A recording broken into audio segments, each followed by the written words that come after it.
life, our own freedom, and the freedom of friendly countries around the world would all suffer if control of the world's great oil reserves fell into the hands of that one man. So it isn't oil that we're concerned about, it is aggression. Poverty.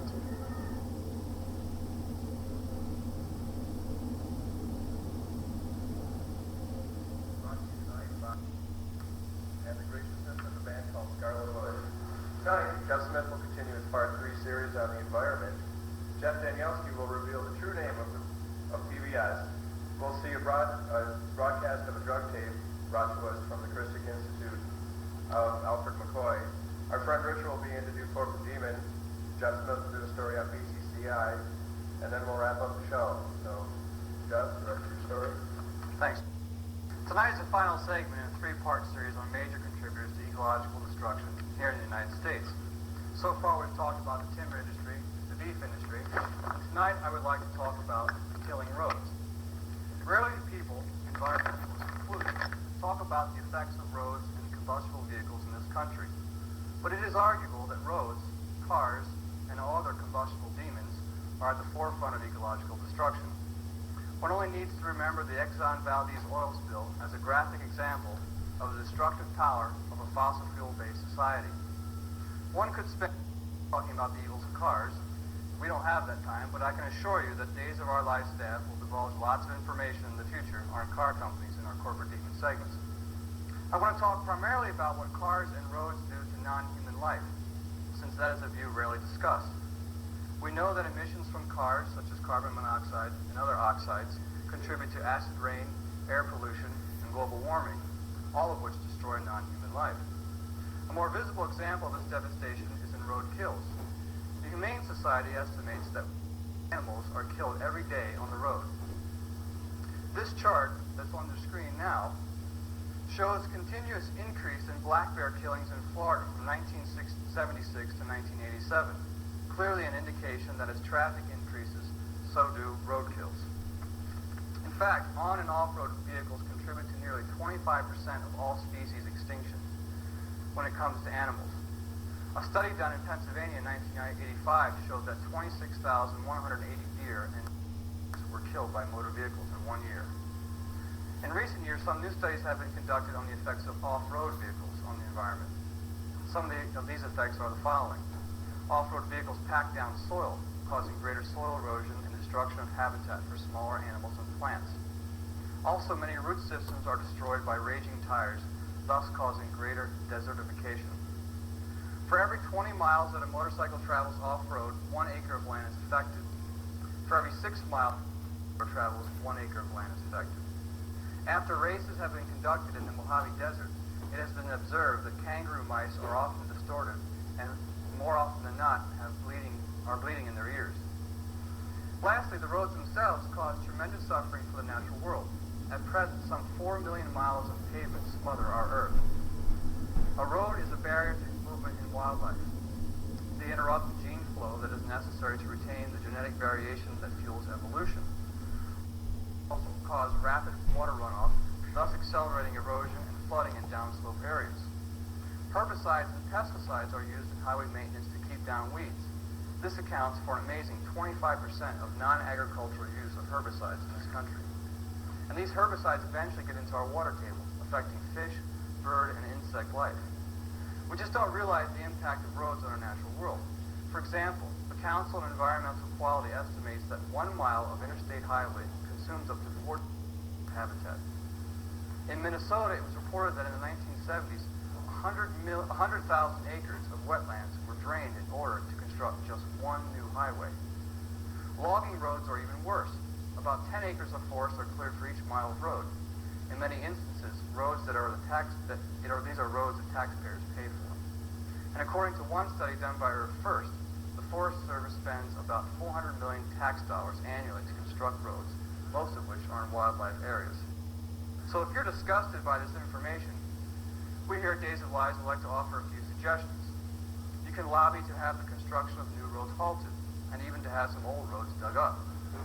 Work to pass legislation that will tax the heck out of fossil fuel use. Implement mass transit systems in your area. dismantle the car industry or have it converted to constructing fuel-efficient rail systems, stay out of your car as often as possible, or just plain bury your car instead. And finally, next year, block off your streets and see how quiet and safe they become. And remember, cars kill. Jeff? Thank you, Jeff. Well, tonight, my story is on the Petroleum Broadcasting Syndicate, or is it the Public Broadcasting Service? Well, it's kind of hard to tell these days, but either way, the letters PBS usually bring to mind a couple things. Images of Sesame Street, the children's program, or perhaps reruns from the BBC, or maybe even documentaries and specials countries that lack the consumerism and glitz that would make them otherwise suitable for the big four corporate networks. But if you think of these things, you're not thinking the right way, or rather the right-wing way.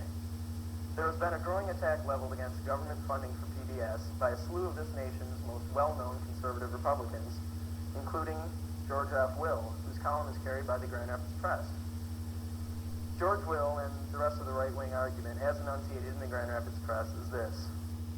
The 1.1 billion tax dollars that are being asked for to fund public television for the next 3 years is too much money for two reasons. Number one, public television was created as an alternative to commercial television, and now that we have cable, we no longer need it. And number two, public television has a left-wing, liberal bias, and therefore violates the supposed objectivity of a government-funded project. Well, to put it simply, this argument is ridiculous, and it isn't difficult to see why. First, let's put the $1.1 billion for the 3 years operating costs in perspective.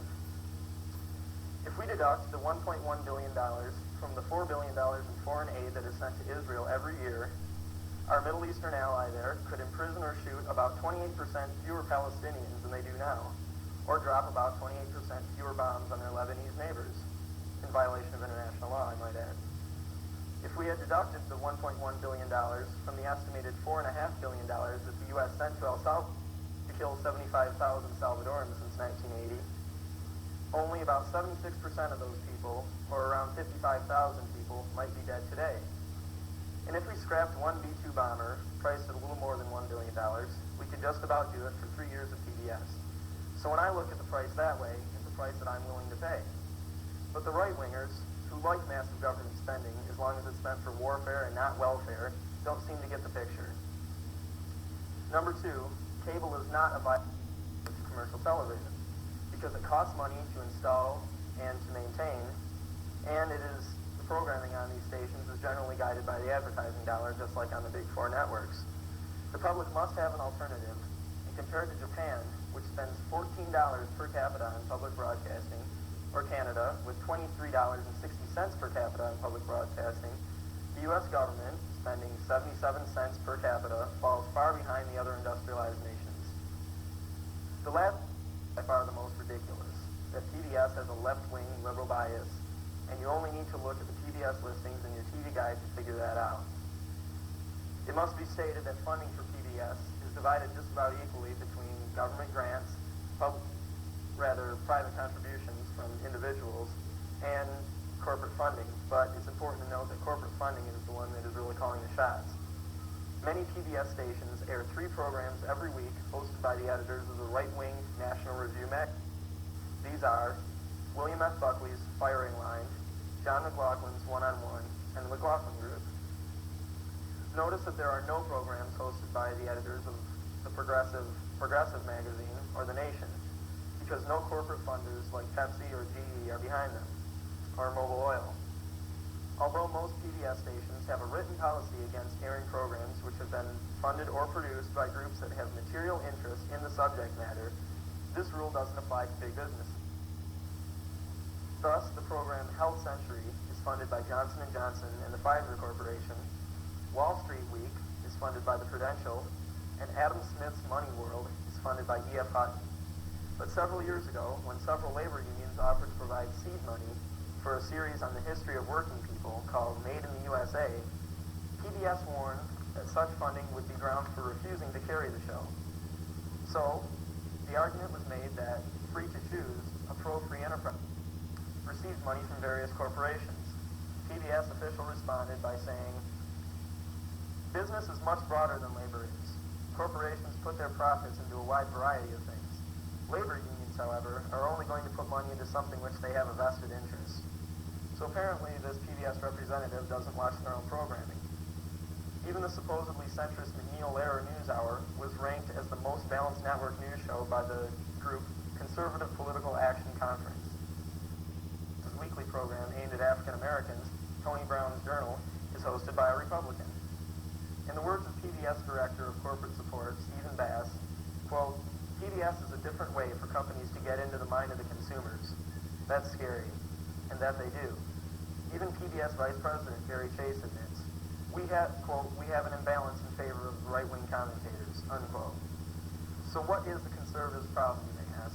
The problem that groups such as Accuracy in Media, which label as, quote, blatantly pro-communist propaganda, have with public television is the occasional excellent documentary, such as Bill Moyer's Frontline special on the subversion of the Constitution, or Citizen Deruta, which was a film about a Black Panther leader in New York who was framed by the FBI for the murder of 2 police officers, or Maria's Story, a film about the life of a Salvadoran woman, rebel commander.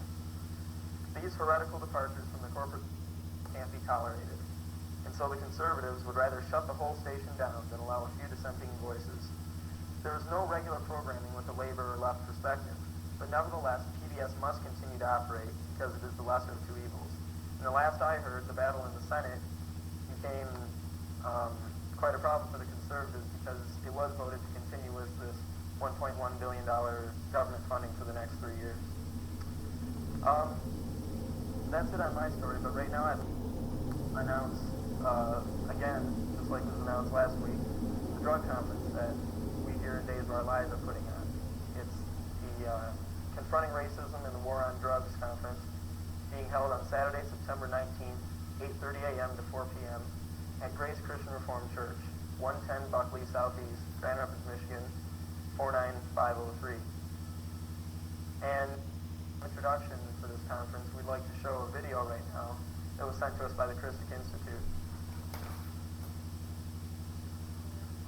These were people from communities all across the United States, many of them small-town kids, many of them big cities that didn't have a major drug problem. The drug problem in the United States at that time was really in the northeastern corridor, particularly New York. Right. We had about 68,000 heroin addicts, so when you start mobilizing an army of 500,000 men from all across America, you don't have many addicts. The whole of Vietnam was flooded with heroin in uniform plastic vials. The one question that nobody was asking, and the question I sought out to answer was where was it coming from? So I started off in Saigon and I followed the drug trail north to Laos. In 3 weeks, I was a 26-year-old graduate student. I had no backup, I had no funding, I had no ID, I had no arms. I was just on my own investigating. In 3 weeks, I knew the entire logistics of the drug trade. I'd gone into a hill tribe village in northern Laos that were providing guerrillas for the CIA. I'd go and ask every opium farmer, how much did you grow? 5 to 10 kilos is the answer. How do you get it to market? The aircraft of the Americans come. Air America aircraft come to the village, we load it on them. Mercenary officers in the CIA's army buy it from us, load on the aircraft, and ship it. I knew that it went from there to markets, where it went into heroin labs. The largest heroin lab in the world was owned and operated by the Commander-in-Chief of the Royal Air Ocean Army. I went to his house, I knocked on his door, I sat down with him. He opened up his ledgers. He let me copy out his accounts. All right? I then went to the U.S. Embassy and I said, I have a source, I can't reveal it, a source who alleges that the Commander-in-Chief of our ally, the Royal Air Ocean Army, is a drug dealer, and that there is evidence to indicate that he is trafficking in narcotics. What do you say? They said, on the record, day later, that you can't trust your source, it's not reliable. And when I was up in northern Laos... back off there? When I was up in northern Laos, how did the CIA react to this? I was up in northern Laos doing my investigation in the village. The CIA outside the village, I was going from village to village. Right. And there was a regular garrison of hill tribe mercenaries. I had 5 local villagers with carbines with me. We were ambushed by a contingent of CIA mercenaries. When I got back down to the capital of Vientiane, the CIA agent sat down with me and said to me, Al, your interpreter is Tim Manigault, right? I said, that's very good. Sure. Nobody's supposed to know his name. He lives at this address. He gave me the address. Very supposed to know his address. He's been very coy about letting his identity be known. He said, well, if you keep going the way you are, you keep asking the questions you're asking, he's dead. Listen, they tried to cover it up. In 3 weeks, I knew the entire logistics of the drug trade, from poppy fields to labs to political protection. And what did I get for that? Death threats, murder attempts, discredit when a book tried to come out. The number 3 man in the CIA, the head of covert operations, Mr. Cord Meyer Jr., personally visited my publisher and tried my publisher, who was an old family friend, in the name of national security to suppress my book. Did he say it was untrue, or just say this in the name of national security? He did not want it public. He said it would be a risk to national security. Now, my publisher, Harper & Row, to its credit, wouldn't go along with that, but they gave the CIA the right to prior review. The CIA on the record dismissed my charges. It turned out, by the way, that unbeknownst to me, when I testified in front of Senator Proxmire's committee in 1972, that the CIA Inspector General ordered a report, and they conducted 4 years later, this came out in the Church Committee hearings on CIA assassination. They corroborated that the U.S. Central Intelligence Agency in Laos had allied itself with major drug traffickers, was insensitive to the issue, and in a reprimand to the Vientiane station of the CIA, suggested it be placed under administrative oversight. In short, they confirmed what we've all been saying, that the CIA is allied with drug lords and have been sensitive to the issue, providing protection for the drug lords. Now, what about this?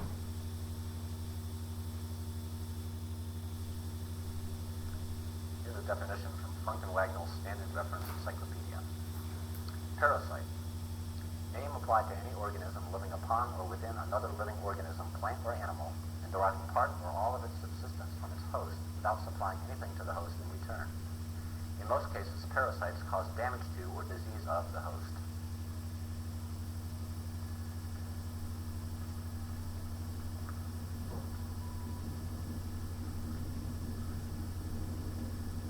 This week's corporate demon, the Taubman Company. Founded in 1950 Gregorian by a Michigan native who started out aiding and profiting from the white retreat from inner city Detroit by building suburban parking lots and small stores, thus destroying valuable farmlands, wooded areas, wetlands, and other green spaces to make way for what has become one of the world's prime killers, as well as the world's single worst source of pollution. You heard about it from Jeff earlier tonight, the private automobile. Taubman is not alone in this by any means. It was recently disclosed that GM has a major share in Taubman Holdings. When the Taubman Company was just formed, GM had just been convicted of massive fraud and violation of from illegally buying up streetcar lines, far more ecologically sound and less dangerous than cars, and letting them languish for the much more profitable, individually owned motor vehicles. The two have worked together in spirit, if not in fact, ever since. Other business associates critical to the development of the company include prominent members of the Ford and Thyssen companies, both of whom, like GM, had actively supported and profited from Hitler's Third Reich. Taubman is Jewish, by the way. Co.'s principal business mentor was Max Fisher, a super-rich supporter of Israeli genocide, chairperson of United Brands, the company most responsible for the 1954 Gregorian military coup in Guatemala, which started 4 decades of state terror that has often been considered the worst in the Western Hemisphere. These people's wealth is considerable. In Taubman's case, it's variably been estimated anywhere from slightly below $1 billion to $3.7 billion in recent years. Of course, as all this wealth is legally considered to be private, the public can only guess as to its exact amount.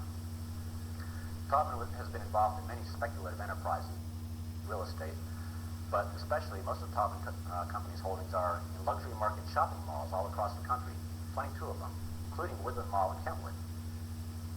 These malls, which are of course highly car-dependent, have also been largely responsible for the decline of central cities in the past decades, according to many sources, downtown Grand Rapids, for instance.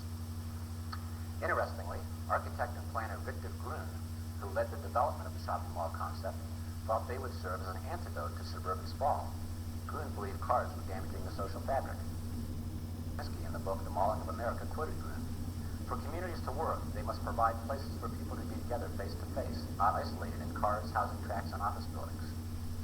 Kowinski says that Grun was not happy with how malls worked out.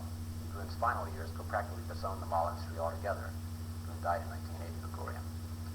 The Taubman Company, with its emphasis on profit at virtually any cost, certainly shares some responsibility for the subversion of that original value. Malls have often liked to refer to themselves as the new main streets of America. Are they? I'd like to focus on shopping malls, Taubman malls in particular, and free speech rights, an area where I have some personal involvement. In 1968, the courts finally resolved the conflict between free speech rights and the private property rights of malls by deciding that free speech rights should take precedence, should be allowed. That was just before Nixon appointed several members to the Supreme Court. Only a few years after that, that decision was reversed and no federal protection was allowed. However, there was an opening left for state protection. In fact, California has been a leader in allowing free speech rights, although to a very limited extent, in large shopping malls. Michigan, however, has been a leader in not allowing any free speech rights in shopping malls. When I first heard about the 1985 Michigan case that fairly definitively disallowed those rights, I was very upset and determined to do something about it if I could. And my chance came basically last year when several of us were working on a petition drive to recall Engler. A couple of us went out to Woodland Mall, public bus stop at the mall, and we circulated our recall petitions. Well, we were arrested, we were tried, and we were convicted of trespassing at a bus stop at Woodland Mall. In the process of this trial and the events leading up to it, we talked to a couple of officials at Woodland Mall. Jack Anderson, who's the maintenance director at the mall. I said, Jack, when we first had our conflict, California allows free speech rights at malls. It's not going to hurt them. Doesn't hurt them. Well, it's not going to hurt you. Jack said, we have malls in California, and we believe that we're going to do something to change that soon. Later, during the trial, or shortly after the trial, I talked to Peter Cooper, who attended the trial. Peter is general manager of Woodland Mall. And again, basically said, listen, Peter, we're not out here to harm you. We want to be outside the mall. We don't want to harm your business. We just want the right to petition people. Peter said, basically, well, I'm sorry, I don't have any control. It's a little guy here. Now, you should know that Woodland Mall is a huge multi-million-dollar enterprise that employs several thousand people. Peter Cooper, being the general manager, is in charge of all this. Now, Cooper feels like the little guy here. What does that say about the power of the Taubman Company? Which leads me to a question from viewers. Did you ever vote for or against Al Taubman, or in any other way exercise your right through the political process to participate in deciding that the Taubman Company should have such significant power? I don't want to leave you with only complaints here, even more powerless. There are some things you can do. Write or call the Taubman Company and express your views directly to them. Make your feelings known at Taubman malls and elsewhere as well. Shop at places other than large luxury malls. We especially recommend small, local, independently owned businesses, particularly cooperative businesses. Most of all, buy all the crap that such places sell. Live simply so that you can feel good about your relationship with the rest of the planet. Jeff? Thanks, Mr.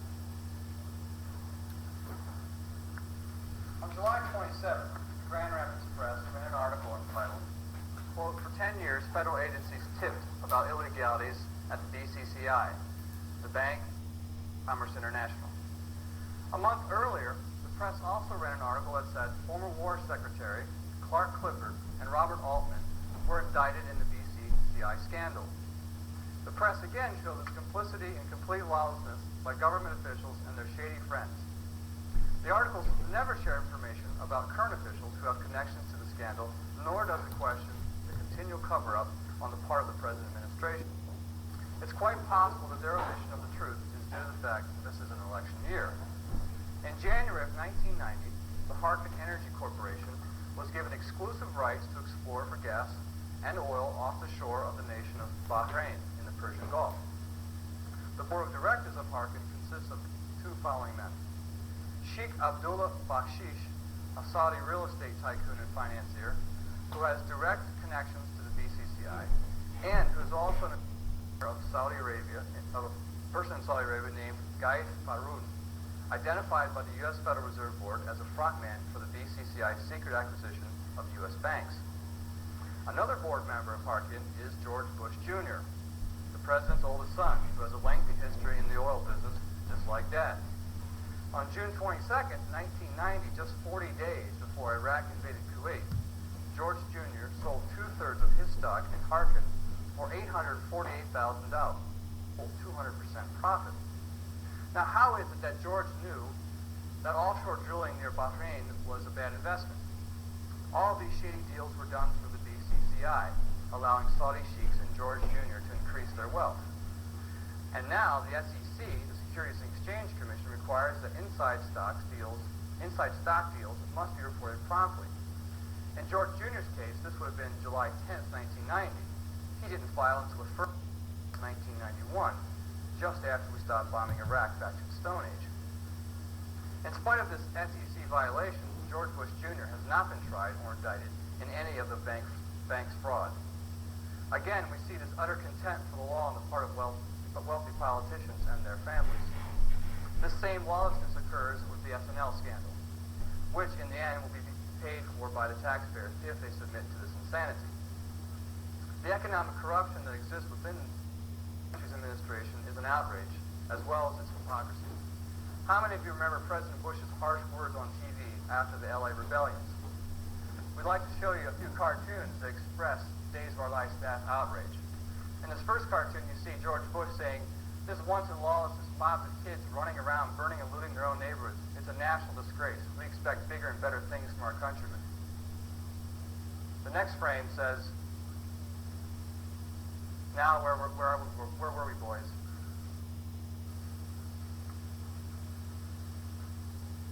So in the end, we can see from this scorecard that was printed in the Village Voice, the Bush family easily exceeds LA rioters in their theft of our nation's resources. Gene? Well, that's about all the time we have left, so see you next week.